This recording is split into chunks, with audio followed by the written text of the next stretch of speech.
واغفر لنا ما مضى يا واسع الكرم يا ربي بالمصطفى بلغ مقاصدنا واغفر لنا ما مضى يا واسع الكرم محمد سيد الكونين والثقلين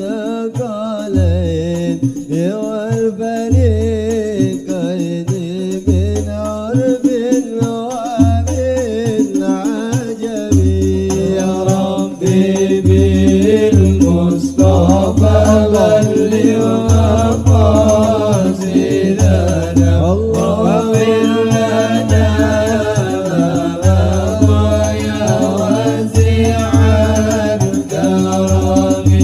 هو الحبيب الذي ترجى شفاعته لكل هول من الأهوال مقتحم يا ربي بالمصطفى بلغ مقاصدنا واغفر لنا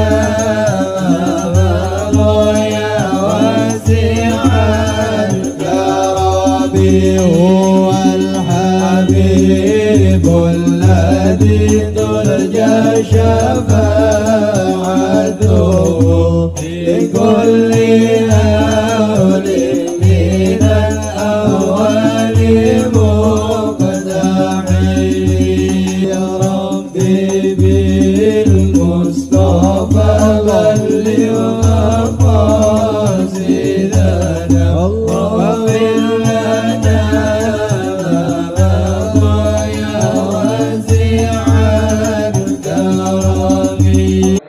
الفاتحة إلى حضرة حبيبنا وشفيعنا وقرة أعيننا مولانا محمد صلى الله عليه وسلم وعلى آله وأصحابه وأزواجه وذرياته وأهل بيته أجمعين ثم إلى أرواح والدينا لآبائنا لأمهاتنا لأجدادنا لجداتنا ولإخواننا لأخواتنا لقرباتنا لمن له حق علينا ولجميع المؤمنين والمؤمنات والمسلمين والمسلمات الأحياء منهم والأموات وخصوصا إلى روح الواقف لهذا المسجد بأن الله يتبشر برحمة ومغفرة. الفاتحة.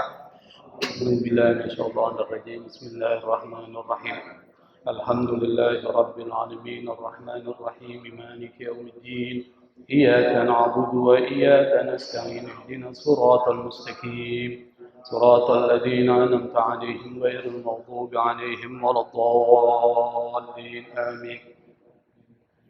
بسم الله الرحمن الرحيم. الحمد لله والصلاة والسلام على سيدنا محمد رسول الله وعلى آله وصحبه ومن والاه ولا حول ولا قوة إلا بالله.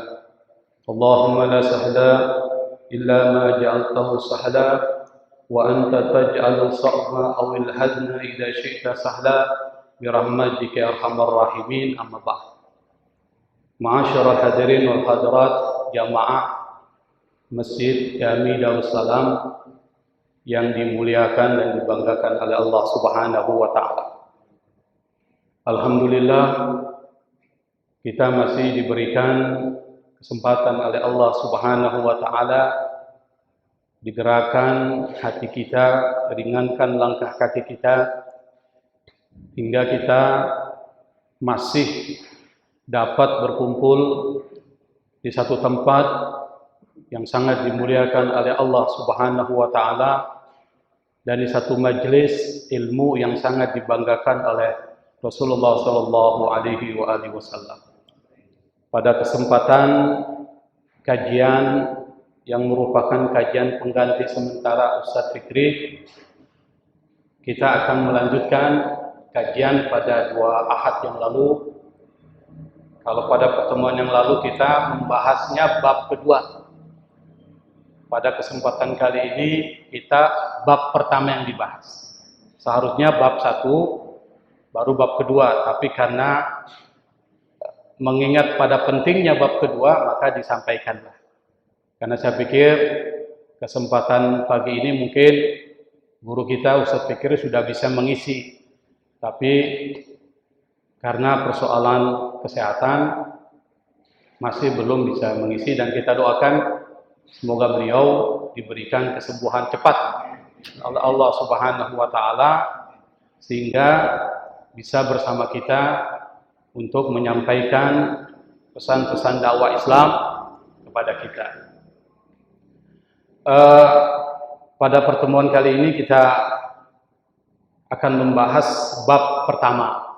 Ini kitabnya ini. Kitab Syakhsiyatul Muslim. Penulis kitab ini namanya Dr. Muhammad Ali Al-Hashimi. Beliau adalah seorang Syria. Tapi beliau mengajar di perguruan tinggi Saudi Arabia. Kitabnya banyak ditulis. Yang pertama kitab Syakhsiyatul Muslim, yang kedua Syakhsiyatul Mar'atul Muslimah, yang ketiga ada Syakhsiyatul Rasul sallallahu alaihi wasallam. Di Masjid Al-Ikhlas setiap Ahad subuh kita menggunakan kitab ini. Kalau kitab ini selesai, kita akan masuk kepada kitab yang kedua, Syakhsiyatul Rasul, kepribadian Rasul. Jadi rujukannya tetap kitab, meskipun ini tematik, supaya kita ada dasarnya. Karena biasanya orang ada yang modelnya, Ustadz ngomong doang nih, nggak ada dasarnya. Dan itu saya hindari. Maka kajian tematik yang memang ini, saya pikir tidak selamanya, maka kita mengambil tema-tema yang penting. Nah, tema yang saya pikir penting di dalam kitab ini penting sekali karena ini mengajarkan bagaimana kita menjadi seorang muslim yang baik. Yang kemarin pada pertemuan yang lalu kita bahas al-muslim ma'a nafsih. Bagaimana seorang muslim beradab, berakhlak terhadap dirinya. Nah, sekarang kita bahas bab 1 ini. Al-muslim ma'a rabbih. Muslim terhadap Tuhannya. Ketika kita bicara bagaimana adab seorang muslim terhadap Tuhannya, maka ada beberapa langkah yang diajarkan Dr. Ali Al-Hashimi terkait dengan persoalan ini. Apa? Yang pertama adalah kalau kita ingin berakhlak kepada Allah Subhanahu wa taala, maka yang pertama dan yang terpenting adalah imani Allah. Percaya kepada Allah. Percaya bukan cuma sekedar percaya, tetapi al-i'tiqadul jazim. Keyakinan yang pasti di dalam diri kita bahwa Allah yang menciptakan manusia. Allah yang memberikan rizki kepada manusia. Dan Allah yang mengatur urusan manusia. Sehingga muncul tidak ada satupun yang mengatur urusan kita, yang memberikan rizki kepada kita, yang menciptakan kita selain Allah Subhanahu wa taala. Kalau ini sudah tertanam di dalam diri kita, maka kita tidak pernah takut dengan siapapun atau apapun yang akan menghambat rezeki kita. Kenapa? Karena yang memberikan rezeki bukan orang, bukan bos kita, bukan pimpinan kita, tetapi Allah Subhanahu wa taala. Maka orang yang benar-benar mengakui dan merasakan Allah pemberi rezeki, ketika berada di satu tempat kerja disuruh memanipulasi, dia nggak mau tuh. Konsekuensinya, resikonya adalah pecat. Bagi dia, silakan pecat saya. Saya tetap di dalam jalan yang benar.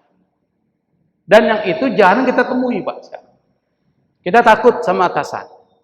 Ente kalau nggak buat begini nih, sesuai dengan laporan seperti ini, saya akan pindahkan. Saya akan mutasi. Takut nggak tuh? Takut tuh. Tapi orang muslim yang benar-benar beriman kepada Allah nggak takut tuh. Silakan pecat saya, yang penting saya tidak melanggar aturan-aturan Allah Subhanahu wa taala. Itu luar biasa. Jadi keyakinannya luar biasa. Karena keyakinan yang luar biasa, maka hasilnya jadi luar biasa. Ada seorang ulama namanya Az-Zahidi. Beliau ini sebenarnya hanya ingin tahu aja, kira-kira bagaimana Allah memberikan rizki kepada dia. Dia ingin tahu. Karena dalam pemahamannya semua makhluk itu sudah ditentukan rizkinya. Dia ingin tahu, kira-kira kalau saya mengubah keadaan saya, kata Imam Az-Zahidi, apakah rizki tetap datang kepada saya? Kata Imam Az-Zahidi.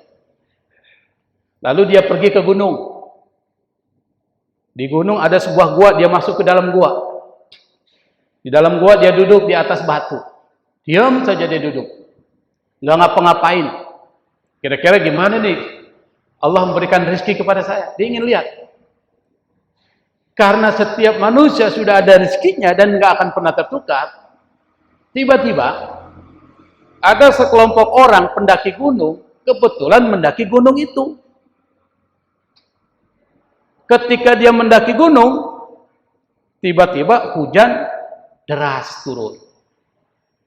Ketika hujan turun dengan deras, dia berusaha mencari tempat perlindungan. Ada sebuah gua, masuklah dia ke dalam gua tersebut. Terkejutlah mereka. Kenapa? Karena di dalam gua itu ada seorang, dulu di atas batu diam aja, nggak bergerak, nggak bicara, diam saja. Sampai pendaki gunung ini bilang, wahai hamba Allah, Az-Zahidi diam aja. Tidak ngomong, tidak bergerak, tidak menoleh. Karena pendaki gunung ini jangan-jangan dia nggak bisa ngomong karena kedinginan. Dibakarlah api unggun.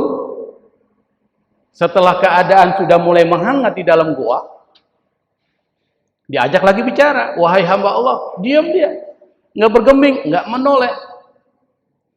Kata pendaki gunung ini, jangan-jangan orang ini kelaparan. Disiapkanlah makanan di hadapannya, dikasih kode. Setelah keadaan sudah mulai hangat, Az-Zahidi tetap diam, tidak bergerak, tidak menoleh, tidak bergeming. Wahai hamba Allah, ini ada makanan depanmu, silakan makan. Tapi nggak dimakan makanan itu. Para pendaki gunung pikir, jangan-jangan karena sudah kelamaan di dalam gua, karena kedinginan, karena kelaparan, jangan-jangan dia tidak bisa buka mulut. Akhirnya pendaki gunung itu pegang tangan orang itu, lalu kemudian salah satu membuka mulutnya. Dia masukkan makanan ke dalamnya, pas dimasukkan makanan ke dalamnya, Az-Zahidi tertawa. Terbahak-bahak sampai pendaki gunung ini bilang, kamu ini gila ya? Apa kata Az-Zahidi? Saya nggak gila. Saya cuma kaget aja. Ternyata beginilah cara Allah memberikan rezeki kepada saya. Artinya apa? Kata Az-Zahidi, setiap orang itu punya rezeki masing-masing. Dan tidak ada satupun yang bisa menukar rezeki kita. Makanya nggak boleh ada saingan. Tuh. Jadi jangan berpikir, ini saingan saya ini. Oh jangan, karena masing-masing ada rezekinya. Misalnya tukang nasi uduk, jualan nasi uduk. Di sampingnya ada tukang nasi uduk. Kira-kira ketukan gitu rezekinya? Enggak. Makanya jangan kita bilang, ini kurang ajar nih, saya jualan nasi uduk, kok tiba-tiba ada yang jualan nasi uduk samping saya? Jangan-jangan rezeki saya akan berkurang. Enggak, rezeki Allah yang tentukan. Semuanya sudah ditentukan oleh Allah. Yang dia minta dari kita itu ikhtiar. Bekerja, berusaha. Soal berapa rezeki yang diberikan oleh Allah bukan urusan kita, itu urusan Allah. Begitu. Kita ini kadang-kadang nggak percaya sama Allah. Rezeki orang lain juga kita ambil. Padahal bukan rezeki kita kan. Itu yang pertama.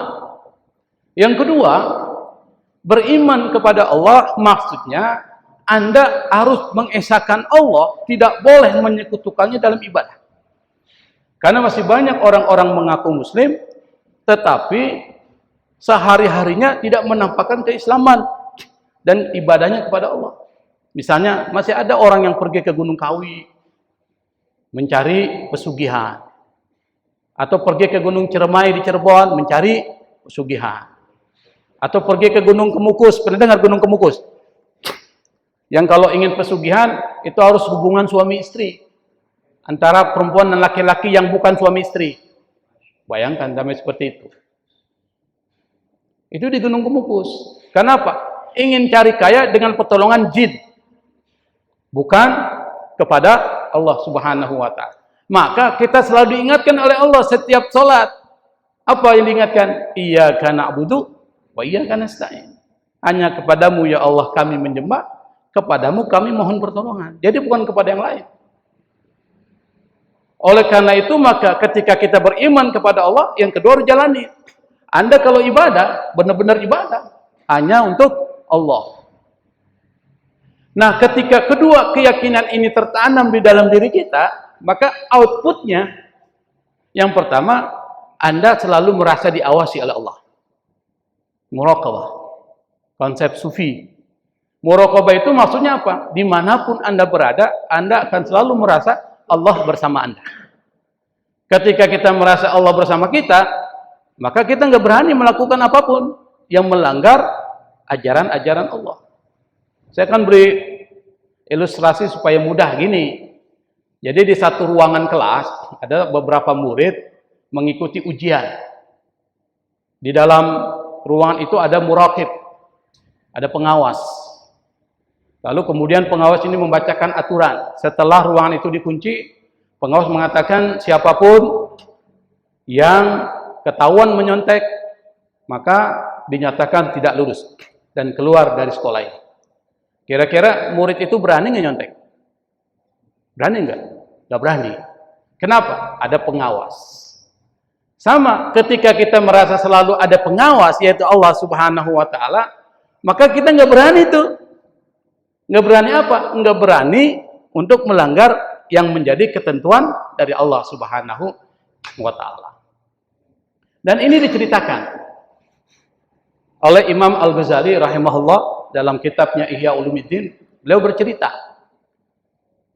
ada seorang ulama sufi dari Ahlus Sunnah wal Jamaah, namanya Syekh Junaid Al-Baghdadi.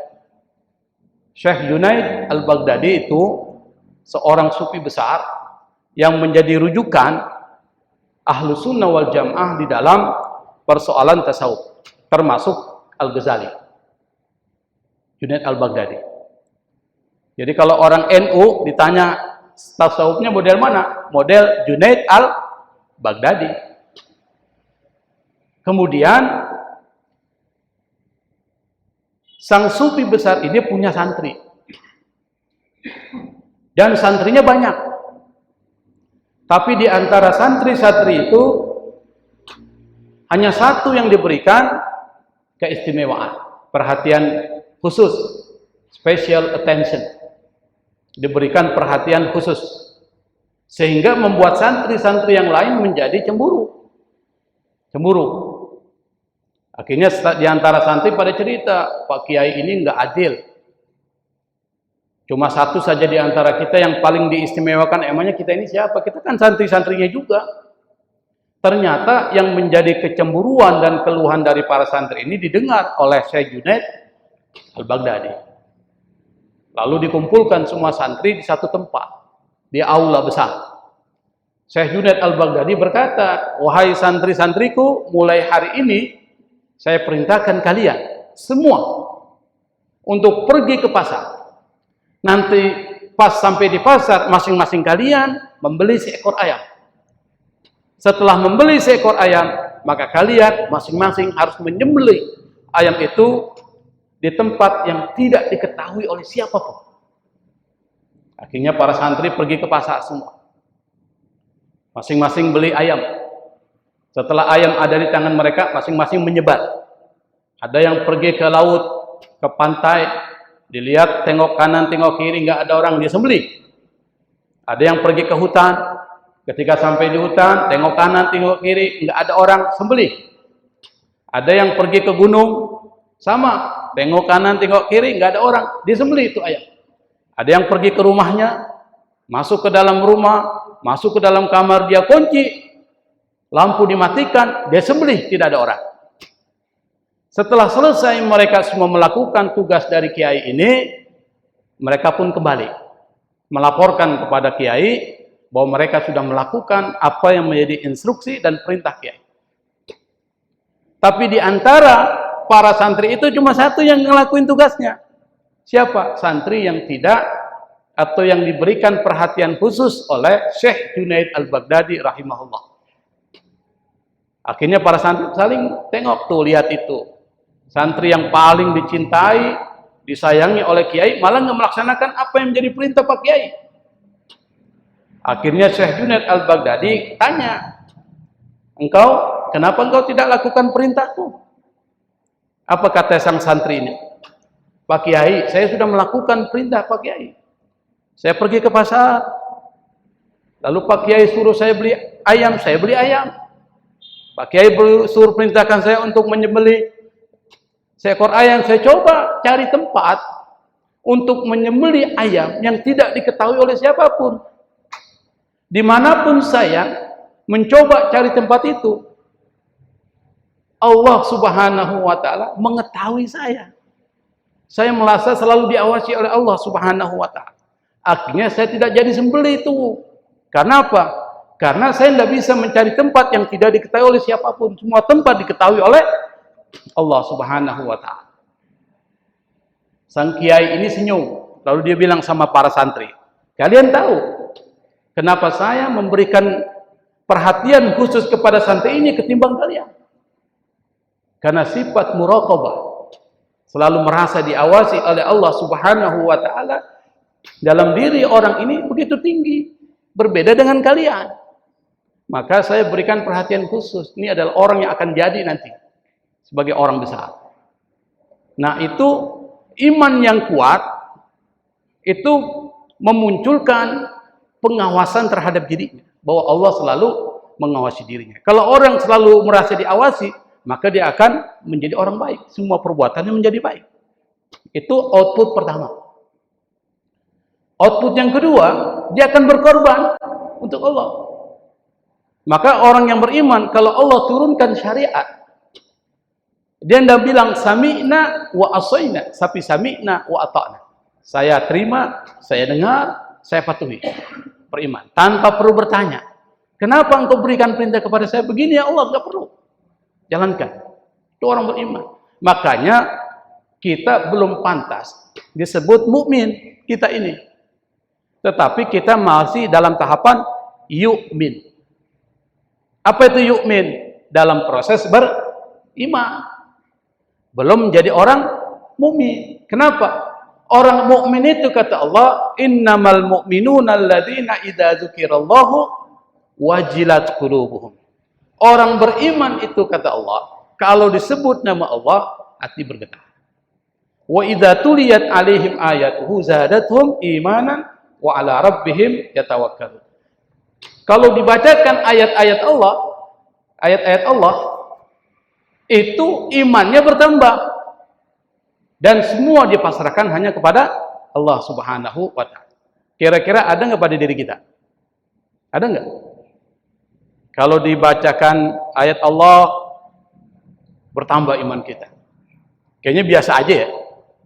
Kalau disebut nama Allah, bergetar hati kita. Kayaknya biasa aja kita. Dan apakah kita pasrah kepada Allah? Belum tentu.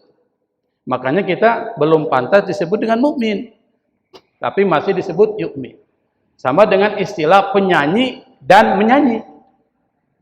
Kalau penyanyi pasti bisa menyanyi, tapi kalau menyanyi belum tentu bisa menyanyi dengan baik.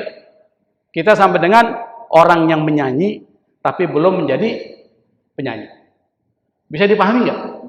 Nah, oleh karena itu maka kita harus belajar bagaimana jadi orang yang beriman sebenarnya. Orang yang beriman itu, dia akan korbankan semuanya untuk Allah.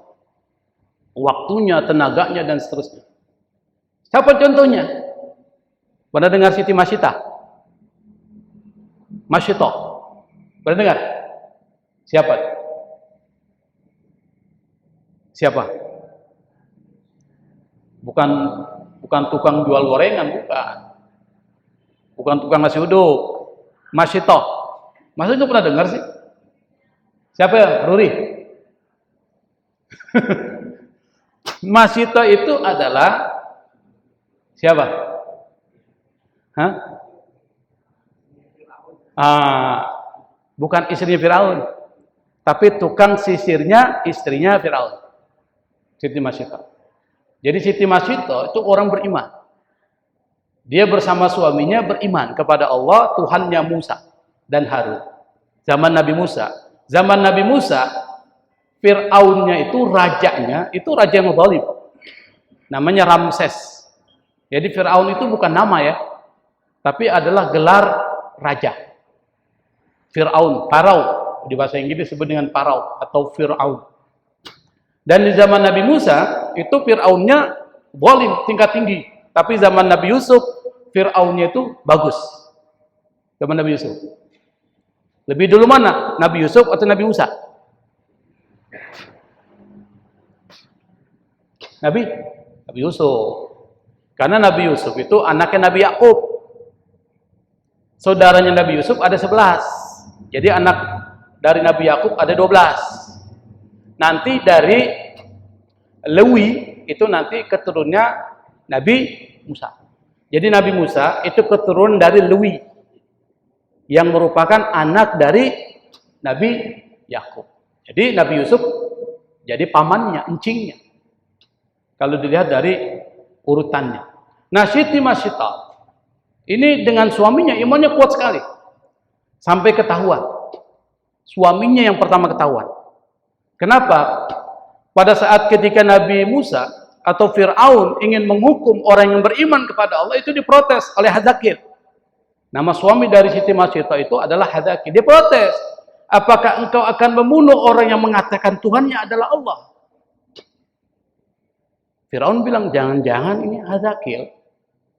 Ini termasuk dengan orang ini. Tidak menjadikan saya sebagai Tuhan. Kata Fir'aun. Akhirnya kemudian dihukum, dibunuh oleh Fir'aun.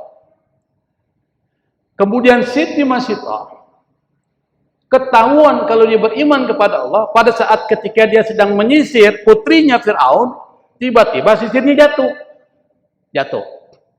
Ketika sisirnya jatuh, diambil, dia ucapkan Bismillah, yang artinya adalah dengan nama Allah.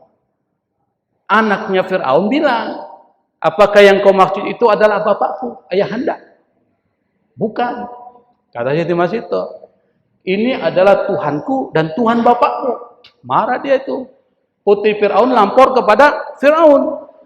Kalau Masito itu tidak menjadikan bapak sebagai Tuhan.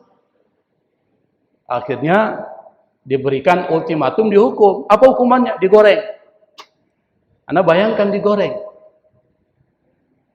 Kira-kira kalau Anda mau digoreng, disuruh beriman atau tidak beriman, pilih apa? Ini kalau dibilang beriman, digoreng. Gimana Pak RT? Ya beriman tapi digoreng. Setengah mati kan? Nah, Siti Masito bilang, sudah, kalau orang berimannya kuat, dia terima. Dia berkorban demi Allah. Akhirnya dia digoreng bersama kedua anaknya, mati dalam keadaan beriman. Sampai ketika Rasulullah SAW Isra dan Mi'raj, Rasul cium bau wangi ketika Mi'raj ke langit.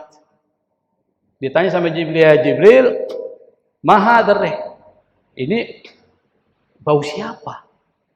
Apa kata Jibril? Bau harum dari Siti Masito. Luar biasa.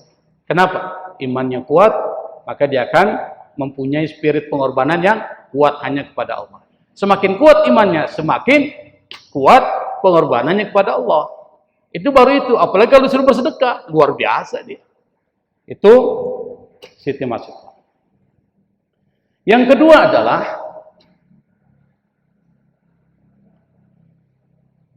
beradab dan berakhlak kepada Allah adalah dengan menaati dan beribadah kepada Allah. Itu yang kedua. Yang pertama iman, lalu melahirkan ibadah. Kalau Anda beriman kepada Allah atau punya akhlak, ingin berakhlak kepada Allah, maka langkah yang kedua adalah Anda harus ibadahnya kepada Allah. Dan itu diingatkan oleh Allah setiap saat. Iyyaka na'budu wa iyyaka nasta'in. Kenapa ibadah? Yang pertama, maksud dan tujuan kita diciptakan oleh Allah Subhanahu wa taala ini memang untuk ibadah, bukan untuk apa-apa. Kalaupun kita bekerja, kita mengajar, dan seterusnya, itu harus diniatkan ibadah kepada Allah. Untuk Allah Subhanahu wa Ta'ala, karena Allah dan untuk Allah dan bersama Allah Subhanahu wa Ta'ala. Jadi tujuan kita diciptakan oleh Allah, tujuannya itu. Maka semua aktivitas kita dari ujung rambut sampai ujung kaki diniatkan untuk Allah. Karena diniatkan untuk Allah, maka semuanya ada poin. Bekerja, keluar rumah, mencari nafkah, kalau tujuannya karena Allah untuk menghidupi anak dan istri kita, itu dapat pahala dan ampunan dari Allah. Dan itu Nabi yang bilang. Kata Nabi, barang siapa yang sore hari dalam keadaan lelah karena mencari rizki untuk menafkahi anak istrinya, amsa maghfuran lah. Kata Nabi, orang itu beristirahat di sore hari dalam keadaan diampuni oleh Allah Subhanahu wa Ta'ala. Kerja aja dapat pahala kalau niatnya benar. Bahkan pernah Nabi Muhammad SAW satu ketika melihat ada sahabat Nabi tangannya bengkak-bengkak. Nabi tanya, wahai sahabatku, kenapa? Apa yang membuat tanganmu sampai bengkak seperti itu? Apa kata sahabat Nabi, ya Rasul, saya ini habis baru mendebang pohon dan membelah menjadi kayu bakar. Untuk saya jual, lalu saya belikan makanan, bahan makanan untuk anak istri saya di rumah. Nabi kemudian pegang tangan orang itu, dia kecup oleh Nabi, dicium sama Nabi. Apa kata Nabi? Hadihi yadun la tamassunna. Ini adalah tangan yang tidak akan pernah disentuh oleh api neraka. Tangan karena bekerja. Jadi bekerja itu ada hubungan dengan ibadah. Jadi ibadah bukan cuma sholat, puasa, zakat, tetapi apapun aktivitas kebaikan yang dilihat karena Allah, maka itu adalah ibadah. Kenapa kita harus ibadah? Yang pertama, ungkapan syukur. Hanya kepada Allah. Ada seorang pemuda ini sering saya ceritakan untuk memotivasi kita. Dan cerita ini sering diceritakan oleh para ulama. Seorang pemuda datang kepada seorang sufi besar namanya Syekh Ibrahim bin Adham. Syekh Ibrahim bin Adham ini dulu orang kaya raya, seperti Siddhartha Buddha Gautama, kaya raya, raja, lalu meninggalkan kekayaannya, lalu menghidupi hidup zuhud, Siddhartha. Maka ada orang yang mengatakan Siddhartha Buddha Gautama itu berdasarkan penelitian antropologi adalah Nabi Dzulkifli. Ada yang bilang gitu. Tapi Anda nggak usah percaya atau tidak percaya. Ini cuma penelitian. Jadi Nabi Dzulkifli itu adalah atau Siddhartha Buddha Gautama yang menjadi tokoh dari agama Buddha itu adalah Nabi Dzulkifli. Anda boleh percaya, boleh tidak. Tetapi itu adalah penelitian antropologi yang ada di dalam buku yang ditulis oleh Profesor Komarudin Hidayat dalam buku Memahami Agama. Ada ungkapan gitu. Nah, Ibrahim bin Adham itu sama ceritanya dengan Buddha Gautama. Beliau orang kaya, lalu karena ada satu kejadian dia tinggalkan kekayaannya, dia hidup zuhud, asketis, asketik life, di dalam bahasa Inggris disebut gitu, kehidupan zuhud, dan menjadi seorang sufi besar. Dia jadi rujukan para ahli-ahli sufi lainnya. Datang pemuda, dia bilang, ya Syekh, saya ini ingin tobat, tapi nggak bisa ninggalin maksiat. Kira-kira caranya gimana? Kalau kita didatangi orang seperti ini, kita tonjok nih. Kenapa? Dia mau tobat tapi nggak bisa ninggalin maksiat. Ini kan sesuatu yang bertentangan. Ibrahim bin Adham, orang cerdas. Dia bilang, boleh, nggak apa-apa. Kamu mau tobat tapi nggak bisa ninggalin maksiat, tapi syaratnya ada beberapa syarat yang harus kau penuhi. Apa syaratnya? Yang pertama, kalau kau ingin tobat tapi nggak bisa ninggalin maksiat, jangan makan dari rezeki Allah. Satu. Dia bilang, gimana caranya? Semua yang saya makan ini adalah rezeki dari Allah, kepunyaan Allah. Dan memang tidak ada satupun yang kita makan itu dari kita, ciptaan kita, nggak ada. Semua yang kita makan itu ciptaan Allah. Beras misalnya. Anda bisa membuat beras? Bisa nggak? Nggak bisa. Kita hanya mengolah beras menjadi nasi. Kita makan sesuatu yang sudah ada. Telur. Siapa di sini yang bisa bikin telur saya jadikan Tuhan di sini? Bisa? Nggak bisa. Ada telur palsu, tapi nggak bisa dimakan. Itu malah bahaya. Tapi telur yang dibuat oleh Allah ada protein. Nggak ada satupun bisa telur. Tapi kita ubah telur itu menjadi telur dadar, telur goreng, telur mata sapi, telur apa lagi? Banyak. Kerak telur misalnya. Banyak. Tapi kita tidak bisa membuat telur, kita hanya mengolah dari satu bahan menjadi sesuatu yang baru. Artinya apa? Semua datang dari Allah. Nggak ada satupun. Pesawat itu nggak bisa diciptakan kalau nggak ada bahan bakunya. Bahan bakunya siapa yang ciptain? Baja, besi, Allah Subhanahu wa Ta'ala. Nggak ada satupun yang mampu buat baja dan membuat besi. Maka kalau Anda, kata Ibrahim bin Adham, ingin taubat tapi nggak bisa ninggalin maksiat, jangan makan dari rezeki Allah. Apa kata dia? Gak bisa. Semua yang saya makan ada dari Allah. Lalu kenapa kau masih punya sikap seperti itu? Taubat tapi nggak bisa ninggalin maksiat. Oke, kata pemuda itu. Syarat keduanya apa? Kalau kau ingin taubat tapi nggak bisa ninggalin maksiat, jangan tinggal di bumi Allah. Ini bumi Allah nih. Ini bukan punya kita. Kau bukan punya kita. Karena kita tidak bisa memiliki itu selamanya. Ada nggak di sini yang punya tanah selamanya? Ada? Tidak ada. Kita punya tanah itu sementara. Kalau seandainya kita meninggal, tanah itu punya siapa? Warisan. Diwarisi. Kalau kita tidak wariskan sebelum meninggal, kita jual. Berarti bukan punya kita. Itu milik Allah Subhanahu wa Ta'ala. Lalu yang ketiga, syaratnya apa, wahai saya? Nanti kalau seandainya malaikat maut datang mau menjemput nyawa Anda, bilang sama malaikat maut, tunda dulu. Apa kata pemuda itu? Bagaimana caranya? Kalau malaikat maut sudah datang, tidak ada satupun yang bisa menangguhkan dan tidak ada satupun yang bisa menyegerakan. Oke, yang terakhir, syaratnya apa, wahai saya? Ini pemuda ini sudah mulai berubah ini, mulai berubah. Yang terakhir apa, wahai saya? Nanti kalau kau meninggal, kira-kira kau tahu nggak tempatmu di mana? Surga atau neraka? Pemuda ini diam. Lalu menangis sejadi-jadinya, dia bilang, saya mulai hari ini, mulai detik ini, saya akan tinggalkan maksiat. Dan saya akan dedikasikan sisa umur hidup saya untuk beribadah hanya kepada Allah Subhanahu wa Ta'ala. Taubatnya. Kenapa? Karena memang tidak ada jalan, kecuali kita mensyukuri hanya kepada Allah, dan salah satu caranya adalah kita beribadah kepada Allah Subhanahu wa Ta'ala. Yang ketiga, kenapa kita harus beribadah? Kembali untuk kita. Jadi ibadah yang kita laksanakan itu bukan untuk Allah, untuk kita. Kenapa? Karena semua syariat yang Allah turunkan itu manfaatnya buat kita, bukan buat Allah. Kalau saya ibaratkan Allah itu seperti, misalnya, untuk lebih memudahkan pemahaman kita, itu seperti pabrik mobil. Pabrik mobil. Pabrik mobil menciptakan mobil.